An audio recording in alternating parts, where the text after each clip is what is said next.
Welcome to everyone, Madhu's chemistry class.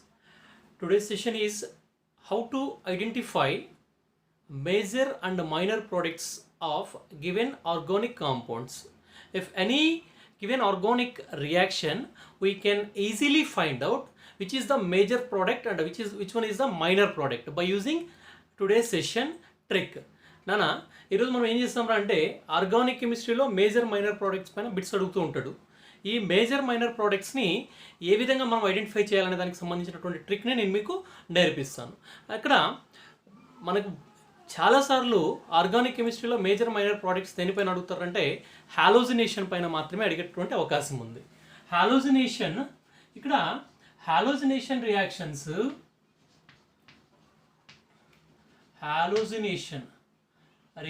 గమనించినట్లయితే these are the free radical substitution reactions. ఇవి free radical substitution reactions. Halogenation reactions all are done by free radical substitution reactions. If we consider a organic compound RH is treated with X2, where X2 means halogen, in the presence of H nu, sometimes sunlight, here one H and one X will be eliminated with the form of HX, and another X is substituted to the organic compound to form RX, alkyl halides. చూడన్న ఇక్కడ మనకు halogenation reactions గమనించినట్లయితే halogenation రియాక్షన్స్లో జనరల్గా ఎలా జరుగుతాయంటే free radical substitution reactions ద్వారానే జరుగుతాయి. ఈ ఫ్రీ రాడికల్ సబ్స్టిట్యూషన్ రియాక్షన్స్లో మనం ఆల్కైల్ గ్రూప్స్ని తీసుకుని ఎక్స్ హాలోజన్స్తో మనం సన్లైట్ సమక్షంలో లేదా హెచ్న్యూ సమక్షంలో రియాక్షన్ జరిపించినట్లయితే మనకి హెచ్ఎక్స్ ఎలిమినేట్ అయిపోయేసి ఆల్కైల్ హాలైడ్స్ అనేవి ఫామ్ అవుతాయి. ఇది రియాక్టివిటీ ఆర్డర్. ఇక్కడ మనకు మేజర్గా క్వశ్చన్ ఎట్లా అడుగుతారంటే ఇక్కడ ఫామ్ అయినటువంటి ఆల్కైల్ హాలైడ్స్లో రెండు పాసిబిలిటీస్ ఉంటాయి. Among two possibilities which one is the major one and which one is the minor one అడుగుతూ ఉంటాడు అన్న. In given halogenation reactions the reactivity order of halogens is fluorine is greater than compare to chlorine and chlorine is greater than to compare to bromine. Bromine is greater than to the compare to iodine. Among this fluorine is highly reactive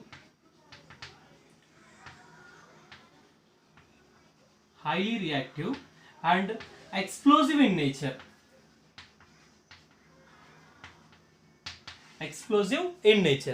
Similarly, iodine is very less reactive.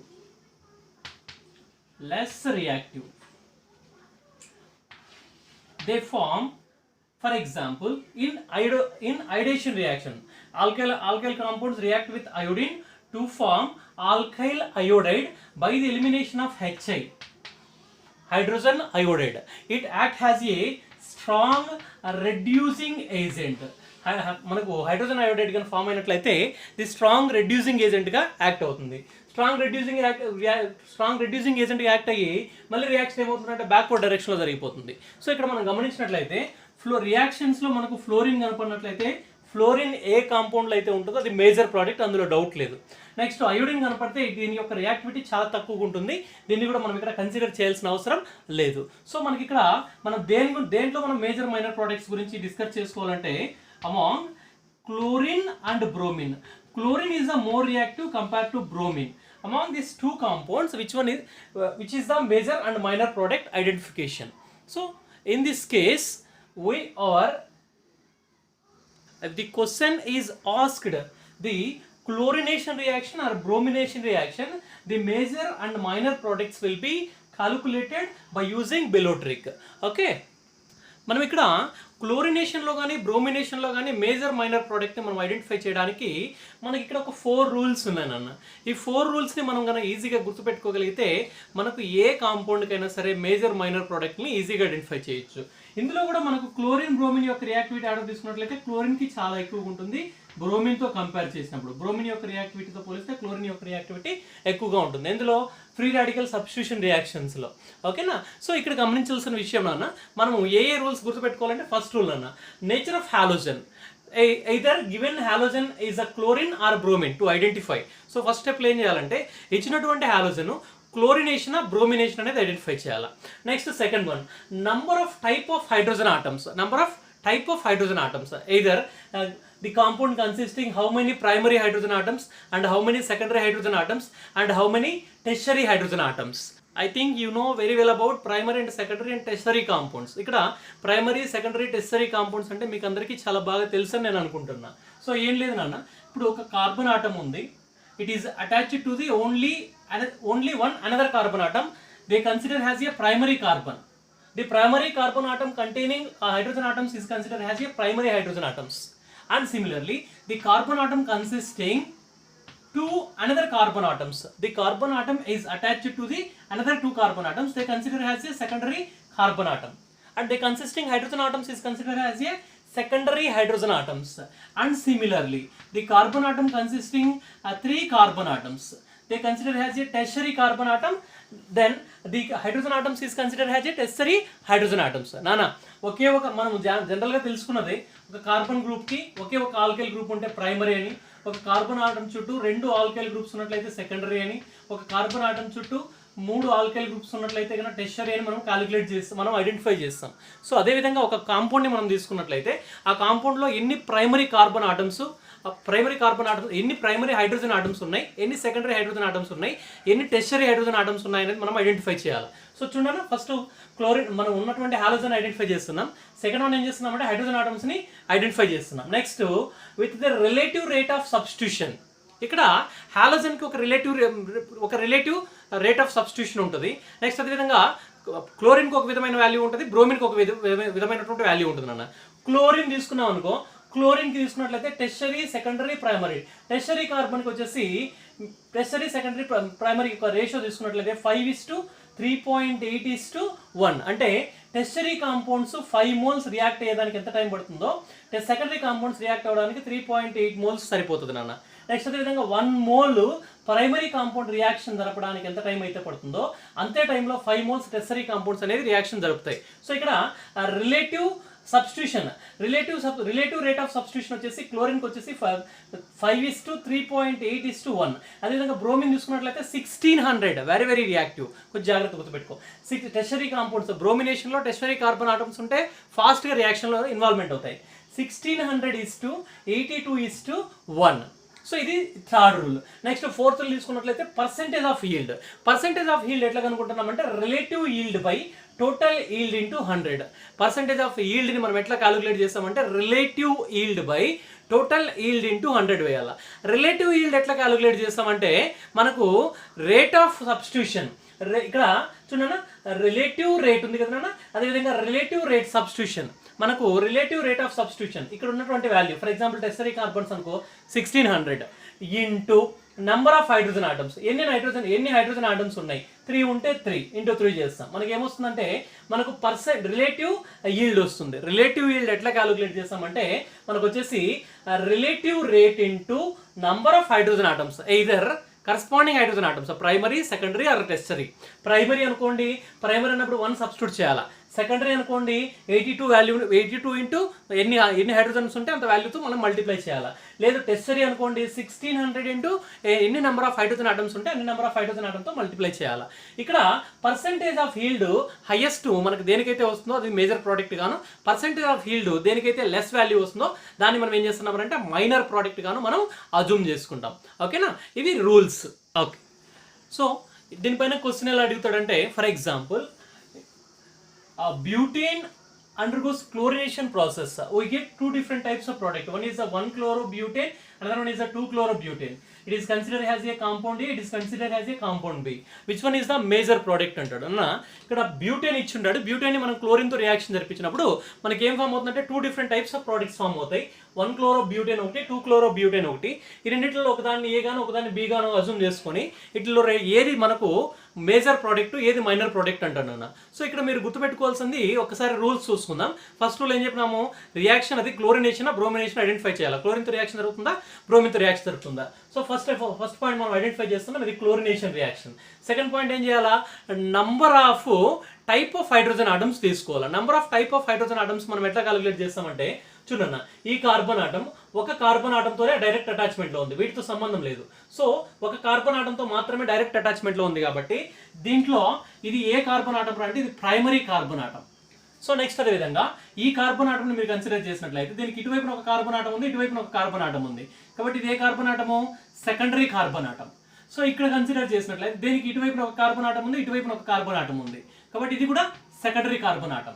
So next ఇక్కడ consider చేసినట్లయితే CH3. So ఇక్కడ consider చేసినట్లయితే ఈ compound లో ఒకే ఒక carbon atom direct linkage లో ఉంది, కాబట్టి ఇది primary carbon atom. So in butane existing 2 primary carbon atoms and also 2 secondary carbon atoms. So 2 primary carbon atom, 1 primary carbon atom consisting 3 hydrogen atoms. Among these 2 primary carbon atoms consisting 6 hydrogen atoms, 6 primary hydrogen atoms. Similarly secondary hydrogen atoms 4 వస్తాయి నాన్న. So ఇక్కడ మనం ఏం చేయాలంటే next step ఏం చేస్తున్నాము, relative rate of substitution మనం మైండ్లో పెట్టుకుందాం. క్లోరిన్ కాబట్టి టెస్చర్ అయితే 5, సెకండరీ అయితే 3.8, ప్రైమరీ అయితే 1. సో ఇక్కడ మనకు ప్రైమరీ సెకండరీ మాత్రమే ఉన్నాయి, టెర్షరీ లేవు. Next percentage of yield calculate చేయాలా. పర్సంటేజ్ ఆఫ్ ఈల్డ్ క్యాలిక్యులేట్ చేయాలంటే మనకి ఏం చేయాలా, రిలేటివ్ ఈల్డ్ కావాలా. సో ఇక్కడ ఇది ఇది వచ్చేసి ప్రైమరీ కాంపౌండ్ అన్న ఏ, ఇది వచ్చేసి సెకండరీ కాంపౌండ్. అంటే ఇది ప్రైమరీ కార్బన్ ఆటం దగ్గర అటాచ్మెంట్ లో ఉంది, సెకండరీ కార్బన్ ఆటం దగ్గర అటాచ్మెంట్ లో ఉంది. ఏది మేజర్ ఏది మైనర్ అనేది మనం ఈజీగా క్యాలిక్యులేట్ చేయొచ్చు. సో ఇక్కడ మనం ఏం చేస్తున్నామంటే రిలేటివ్ ఈల్డ్ ఎట్లా క్యాలిక్యులేట్ చేస్తామంటే, రిలేటివ్ ఈల్డ్ మనం గమనించినట్లయితే చూడండి, ఇక్కడ మనం ఏం క్యాలిక్యులేట్ చేయాలా, రిలేటివ్ ఈల్డ్ని క్యాలిక్యులేట్ చేయాలా. Relative yield equal to relative reactivity into number of hydrogen atoms. So ఇక్కడ మనం ఫస్ట్ ప్రైమరీ హైడ్రోజన్ ఆటమ్స్ చూద్దాం, తర్వాత సెకండరీ హైడ్రోజన్ ఆటమ్స్ చూద్దాం. ప్రైమరీ హైడ్రోజన్ ఆటమ్స్ ఎన్ని ఉన్నాయి, ప్రైమరీ హైడ్రోజన్ ఆటమ్స్ వచ్చేసి ఇక్కడ 3 టోటల్గా ఎన్ని నానా 6 ఇంటూ ప్రైమరీకి క్లోరిన్ దగ్గర రియాక్టివిటీ ఎంత 1, దట్ ఈక్వల్ టు 6. సో దీనికి మనకు వచ్చేసి ఇక్కడ వచ్చేసి రిలేటివ్ ఈల్డ్, ప్రైమరీ కాంపౌండ్ యొక్క రిలేటివ్ ఈల్డ్ ఎంత అంటే 6. నెక్స్ట్ అదేవిధంగా secondary hydrogen atoms equal to secondary hydrogen atom 2+2 అన్న 2+2 ఈక్వల్ టు 4 ఇంటూ మనకు సెకండరీకి ఎంత ఉంది వాల్యూ 3.8 ఉంది, మనం మల్టిప్లై చేస్తే 15.2 వస్తుంది. సో ఇది రిలేటివ్ ఈల్డ్స్, అంటే మనకు ప్రైమరీ కాంపౌండ్కి సెకండరీ కాంపౌండ్కి మధ్య ఉన్నటువంటి రిలేటివ్ ఈల్డ్స్ వచ్చాయి. ఈ రిలేటివ్ ఈల్డ్స్ని బేస్ చేసుకుని మనం ఏం చేయాలంటే మనం పర్సంటేజ్ ఆఫ్ ఈల్డ్ని క్యాలిక్యులేట్ చేయాలి. బిఫోర్ దట్ ఇక్కడ టోటల్ ఈల్డ్ ఇక్కడే వేసేసుకోవచ్చు. టోటల్ ఈల్డ్ ఎంత వస్తుంది నాన్న 21.2. ఇది టోటల్ నాన్న. టోటల్ మనకు ఫార్ములా ఏముంది, percentage of yield equal to yield equal to relative yield. For example primary compound అనుకో, కాంపౌండ్ ఏ కనుక్కున్నప్పుడు percentage of yield equal to మనకు ప్రైమరీ హైడ్రోజన్ ఆటం దగ్గర ఉన్నటువంటి పర్సంటేజ్ బై టోటల్ ఎంత ఉంది 21.2 ఇంటూ 100. పర్సంటేజ్ ఎప్పుడు కూడా 100కి మనం క్యాలిక్యులేట్ చేస్తాం. సో మనకి ఇక్కడ మనం దీన్ని సింప్లిఫై చేసుకుంటే అరౌండ్ 28.3% వస్తుంది. 28.3% వస్తుంది. నెక్స్ట్ అదేవిధంగా సెకండ్ కాంపౌండ్ బి కనుకోమ్మా. కాంపౌండ్ బి వచ్చేసి నానా ఏ అని ఎందుకంటున్నానంటే ఏ వచ్చి ప్రైమరీ కార్బన్ దగ్గర అటాచ్మెంట్ ఉంది కాబట్టి, బికి వచ్చేసి సెకండరీ కార్బన్ దగ్గర అటాచ్మెంట్ జరుగుతుంది కాబట్టి సెకండరీ కార్బన్కి మనకు రిలేటివ్ ఈల్డ్ మనము పర్సంటేజ్ ఆఫ్ ఈల్డ్ ఎట్లా క్యాలిక్యులేట్ చేస్తామంటే percentage of yield equal to ఏం చేస్తున్నానన్నా సెకండరీకి ఎంత వస్తుంది మనకు 15.2 బై టోటల్ ఈల్డ్ ఎంత నానా 21.2 ఇంటూ 100. సో మనం ఇక్కడ దీన్ని సింప్లిఫై చేసుకుంటే అరౌండ్ మనకు 71.1% వస్తుంది. 71.1%. సో ఇక్కడ మనకు క్లియర్గా మనకు అర్థమైంది.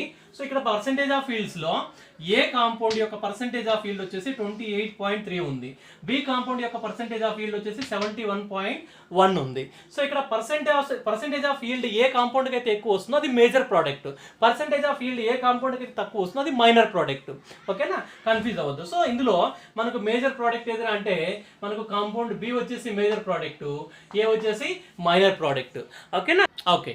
నెక్స్ట్ ప్రాబ్లం ఈసారి ఏం చేశారు, ప్రోపేన్ అండర్గోస్ బ్రోమినేషన్. ఇక్కడ ప్రోపేన్ తీసుకున్నాం, బ్రోమినేషన్లో ఇన్వాల్వ్మెంట్ అవుతుంది. ఇక్కడ మనకు అదేవిధంగా 1 బ్రోమో ప్రోపేన్ ఒకటి 2 బ్రోమో ప్రోపేన్ ఫామ్ అవుతుంది. A and B is the products, which one is the major product అన్నాడు. చూడన్న సేమ్ ఇది ఇంతకుముందు లాంటి రియాక్షనే, కాకపోతే ఇక్కడ ప్రోపేన్ తీసుకున్నాము. నెక్స్ట్ అదేవిధంగా ఇంతకుముందు క్లోరినేషన్, ఇప్పుడు బ్రోమినేషన్ తల్లి. సో ఇప్పుడు మనం ఏం చేస్తున్నాము, so relative yield equal to relative reactivity. First మనం స్టెప్ బై స్టెప్ వెళ్ళాల్సింది. ఫస్ట్ స్టెప్లో ఏం చేస్తున్నాం మనము, క్లోరినేషన్ బ్రోమినేషన్ చూస్తున్నాం. ఇది బ్రోమినేషన్ రియాక్షన్. సెకండ్ మనం ఏం చేస్తున్నాము, number of primary and secondary అంటే టెర్షరీ హైడ్రోజన్ ఆటమ్స్ ని కౌంట్ చేసుకోవాలా. So primary, secondary, tertiary hydrogen atoms. So ఇది ఒకే ఒక కార్బన్ ఆటంతో అటాచ్మెంట్ లో ఉంది కాబట్టి ఈ కాంపౌండ్ వచ్చేసి primary carbon atom. So next అదే విధంగా గమనించినట్లయితే ఈ కార్బన్ ఆటంకి ఇటువైపులా రెండు వైపులా కార్బన్ ఆటమ్స్ అటాచ్మెంట్ లో ఉన్నాయి కాబట్టి ఇది ఒక secondary carbon atom. So next ఇటువైపు ఉండేది ప్రైమరీ కార్బన్ ఆటం. సో దీన్ని కొంచెం ఈజీగా మనం గుర్తుపెట్టుకోవచ్చు నాన్న. ఒకసారి బట్టి 2 సార్లు ప్రాక్టీస్ చేయాలా. ఆర్గానిక్ కెమిస్ట్రీ అనగానే భయపడుతుంటారు, భయపడితే మాత్రం ఆర్గానిక్ కెమిస్ట్రీ రాదు. ఈక్వేషన్స్ మాక్సిమం ట్రై చేయండి. నేను ఇక్కడ ప్రోపేన్ బ్రోమినేషన్ చెప్పా, మీరు ప్రోపేన్కి క్లోరినేషన్ చేయండి. బ్యూటేన్కి బ్రోమినేషన్ చెప్పా, బ్యూటేన్కి క్లోరినేషన్ చెప్పా, అక్కడ బ్రోమినేషన్ ట్రై చేయండి. చాలా ఈజీగా ఉంటుంది. 1-2 రియాక్షన్లు చేస్తే ఆటోమేటిక్గా మనకు ఆన్సర్లు వస్తాయి. ఇక్కడ మనం ఏం ఫార్ములాస్ అన్ని గుర్తుపెట్టుకొని రాయాల్సిన అవసరం లేదు. సో ఇక్కడ మనం ఏం చేస్తున్నాము, primary carbon atom, primary hydrogen atoms ఎన్ని ఉన్నాయి చూసుకోవాలి. ఎన్ని ఉన్నాయి, 6 ఉన్నాయి. 6 ఇంటూ దాని ఇక్కడ ప్రైమరీకి వాల్యూ ఎంత తీసుకున్నాం, బ్రోమినేషన్లో 1, that equal to 6. So next secondary hydrogen atoms ఎన్ని ఉన్నాయి, 2 ఉన్నాయి. దాని యొక్క వాల్యూ ఎంత చెప్పుకున్నాము, 82 చెప్పుకున్నాం. దట్ ఈక్వల్ టు మనకు ఆల్మోస్ట్ 164 వస్తుంది. టోటల్ ఈల్డ్ మనకి ఎంత వస్తుంది అంటే 170 వస్తుంది. ఇప్పుడు కాంపౌండ్ ఏకి సంబంధించి percentage of yield equal to ఏం చేస్తున్నాము, relative yield by total yield into 100 చేస్తున్నాం తల్లి. ఇక్కడ మనకు వచ్చేసి ప్రైమరీ కాంపౌండ్ 6/170 ఇంటూ 100 చేస్తున్నాం. ఇంటూ 100 చేసినట్లయితే ఈ పర్టికులర్ కేసులో మనకు ఎంత వస్తుంది అంటే ఆల్మోస్ట్ 3.852% వస్తుంది. 3.852% వస్తుంది. నెక్స్ట్ అదేవిధంగా సెకండ్ కాంపౌండ్ బి అనుకోండి అన్న, అంటే సెకండ్ కార్బన్ ఆటం దగ్గర మనకు బ్రోమిన్ అటాచ్మెంట్ లో ఉంది. సో ఇక్కడ ఏం చేస్తున్నాము, సెకండరీ దానికి వచ్చేసి మనకు రిలేటివ్ ఈల్డ్ క్యాలిక్యులేట్ చేస్తున్నాం. Percentage of yield equal to relative yield ఎంత ఉంది దీనికి, 164 ఉంది. 164/170 టోటల్ ఈల్డ్ అన్న ఇంటూ 100. దీన్ని మనం సింప్లిఫై చేసినట్లయితే ఈ కాంపౌండ్కి మనకు ఈల్డ్ ఎంత వస్తారంటే ఆల్మోస్ట్ 96.47% వస్తుంది. 96.47% వస్తుంది. అమాంగ్ దిస్ మనము ఈజీగా ఐడెంటిఫై చేయొచ్చు. ఇక్కడ కూడా మనకు మేజర్ ప్రోడక్ట్ ఎదురు అంటే బి, మైనర్ ప్రోడక్ట్ ఎదురు అంటే ఏ. ఓకేనా, పర్సెంటేజ్ ఆఫ్ ఫీల్డ్ బేస్ చేసుకుని ఈ విధంగా చేస్తాం. ఇక్కడ మీరు ఏం టెన్షన్ పడాల్సిన పని లేదు. ఉన్నటువంటి 4 రూల్స్ గుర్తుపెట్టుకోండి. First chlorination, bromination, next number of hydrogen atoms, primary, secondary ఎన్ని ఉన్నాయి, టెర్షరీ ఎన్ని ఉన్నాయి, నెక్స్ట్ అదేవిధంగా వాటి యొక్క వాల్యూ. సో చిన్న క్లోరినేషన్ అనుకోండి, టెర్షరీ, సెకండరీ, ప్రైమరీకి రేషియో ఎంత అంటే 5:3.8:1. బ్రోమినేషన్ అనుకోండి, టెర్షరీ, సెకండరీ, ప్రైమరీకి వచ్చేసి 1600:82:1. సో ఇక్కడ క్లోరినేషన్ కావచ్చు, బ్రోమినేషన్ కావచ్చు, ప్రైమరీ కార్బన్స్కి, ప్రైమరీ హైడ్రోజన్ ఆటమ్కి 1 సబ్స్టిట్యూట్ చేస్తున్నాం. ఓకేనా, సో టెన్షన్ ఏం పడద్దు నాన్న, ఈజీగా చేయొచ్చు. మీకు ఇంకొక చిన్న ట్రిక్ చెప్తా. మీకు అసలు ఏం టైం సరిపోవట్లేదు అనుకున్నప్పుడు, ఆల్మోస్ట్ ప్రీ హిట్ అనుకున్నప్పుడు ఏం చేస్తారంటే సెకండరీ కాంపౌండ్స్ 2 ఇచ్చినప్పుడు, ఐ మీన్ మనకు వచ్చేసి ఇక్కడ మనకు ప్రోడక్ట్స్ వచ్చేసి ఏబి మాత్రమే ఉన్నాయి. ఈ కేసులో సెకండరీ కానీ టెర్షరీ ఉంటే tertiary is the more reactive. Tertiary carbon atoms, tertiary hydrogen atoms ఎక్కువ ఉంటే అది మోర్ రియాక్టివ్ అని రాసేసుకోవచ్చు. అదొకటి అన్ని కేసులో కాదు, అన్ని కేసులు అప్లై చేస్తే రాంగ్. ఇది ఏది 2 ఏబి ప్రోడక్ట్లు 2 ఉన్నప్పుడు మాత్రం టెర్షరీ మోర్ రియాక్టివ్, టెర్షరీ లేకుండా ఉంటే సెకండరీ మోర్ రియాక్టివ్. అన్ని కేసులో కాదు.